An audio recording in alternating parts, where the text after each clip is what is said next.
Hello, thanks everyone.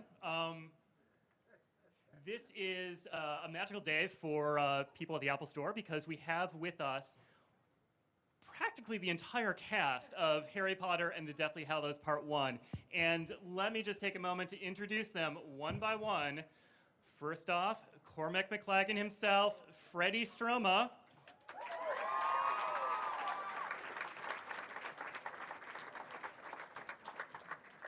The delightfully Luna Lovegood, Ivana Lynch.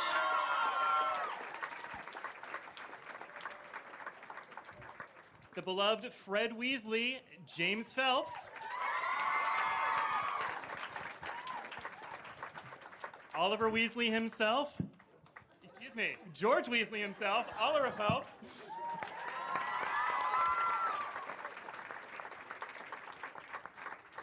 The future Mrs. Harry Potter, Ginny Weasley, Bonnie Wright.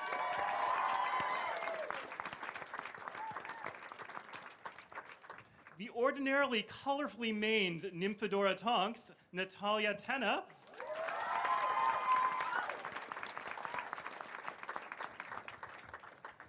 The surprisingly clean-shaven today, Remus Lupin, David Thewlis.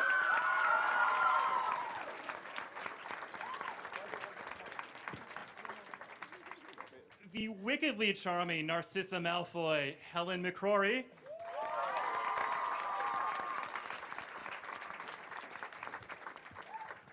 I think the only person here who's played two different characters in the Harry Potter series, both Professor Flitwick and Griphook, Warwick Davis.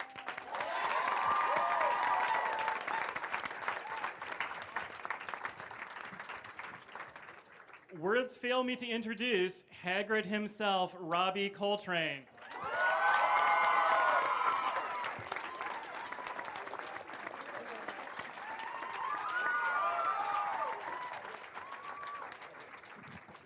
The producers of the Harry Potter series, David Barron and David Heyman.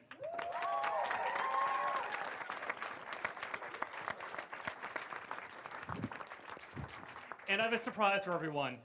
These are the announced people, but we actually have an additional guest today.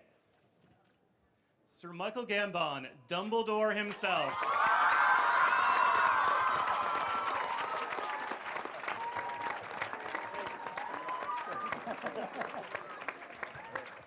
So thank you all for being here today. Let's get started, actually, if I could get started with the two Davids here, who are the whole reason that we're here and the reason for this franchise at all. Can you tell me a little bit about the decision to split Harry Potter and the Deathly Hallows into two movies? I know it's more excitement for all of us, more of our hard-paying dollars to go into your pockets, but can you tell me a little bit about that decision? Yeah, it was all about the dollars. No. Believe it or not, that had absolutely nothing to do with it.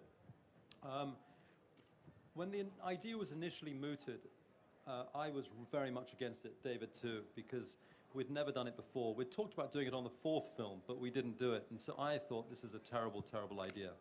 But as we began to break down the book into a script form, it became really clear that we couldn't do it justice in one film.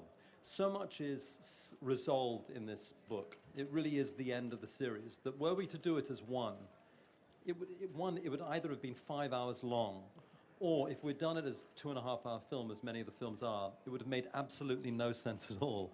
So really, to do justice to Joe's book and to bring the series to the conclusion that we wanted, we made the choice to break it into two.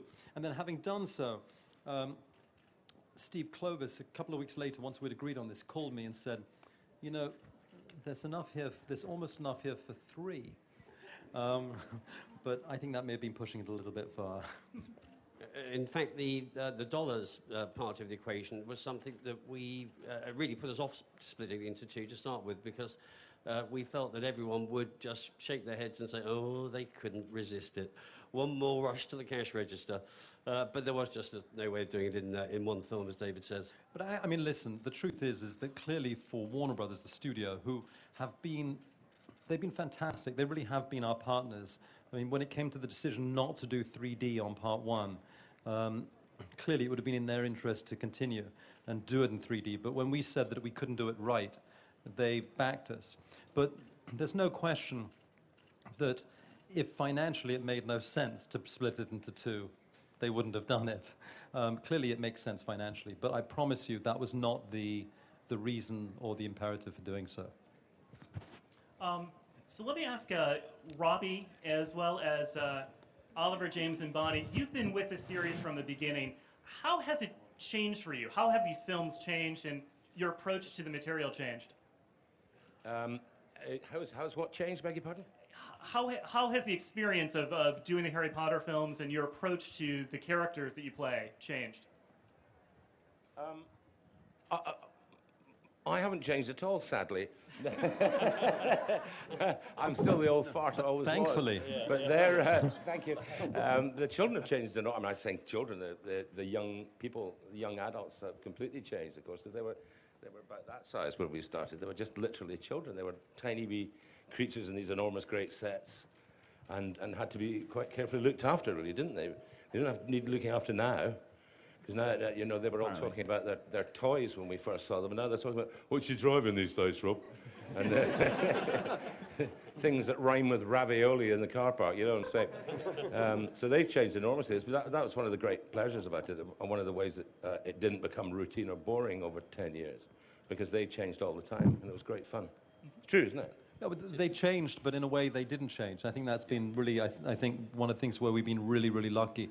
I mean, all the people here, Dan, Rupert, Emma, they are, yes, they've changed. You know, Dan was interested in Worldwide Wrestling Federation to begin with. Now he's interested in Women. Girls. So, you know, things do change. But he's still, and they're all very much the same people they were when we met. Humble, generous, and really good people. Actually, for Robbie, some of the techniques that we adopted to achieve your size as Hagrid have changed. We won't go into them because we don't want to give too much away, but technically it's become easier to achieve what we needed to achieve over the course of the films. Definitely. Definitely, because it was all these weird sort of mechanical tricks that people have been doing for years, digging holes for people to walk down so that I looked 8'6" and so forth. But now it's all CGI now. It's much easier. James? I think they've covered it all, really. I think the main thing that we've noticed change is just the technology. From what was state of the art 10 years ago is now obsolete. So, and being such a big thing like Harry Potter, like we could get the cream of the technology to work with. Even the Seven Harry sequence, I think that was one of the first times it had been done anywhere else. So to be part of that was really cool to do.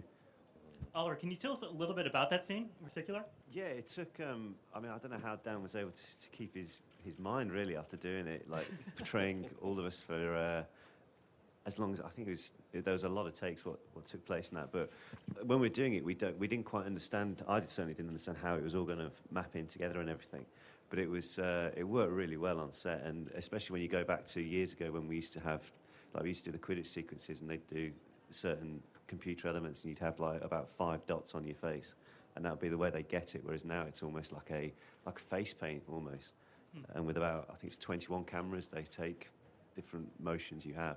So that was all really exciting stuff.